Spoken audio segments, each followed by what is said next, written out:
జూబ్లీహిల్స్ ఉప ఎన్నికను ఎలాగైనా సరే గెలవాలని భావించిన కాంగ్రెస్ హైకమాండ్ 40 మంది నేతల్ని స్టార్ క్యాంపెయినర్లుగా ప్రకటించింది. వారిలో కొంతమంది ప్రచారం చేస్తున్నారు కూడా. అయితే మరికొంతమంది మాత్రం లైట్ తీసుకున్నారు. ఈ అంశం ఇప్పుడు తెలంగాణ కాంగ్రెస్ వర్గాల్లో చర్చనీయాంశంగా మారింది.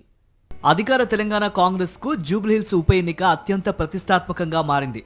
ప్రభుత్వం ఏర్పడిన తర్వాత 2 సంవత్సరాలకు వచ్చిన ఎన్నిక కావడంతో దీన్ని ప్రజాభిప్రాయంగా తీసుకుంటున్నారట కాంగ్రెస్ పెద్దలు. దీంతో ఎలాగైనా గెలవాలని, ప్రజల మద్దతు తమకే ఉందని చాటాలని సర్వశక్తులు ఒడ్డుతున్నారు కాంగ్రెస్ పెద్దలు.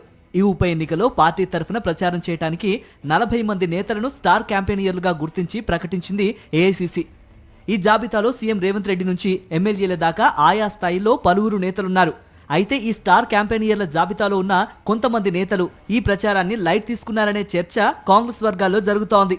ముఖ్యంగా ఏఐసీసీలో కీలకంగా ఉన్న వంశీచంద్ రెడ్డి జూబ్లీహిల్స్ ఎన్నిక ప్రచారంలో ఇప్పటి వరకు పాల్గొనలేదు.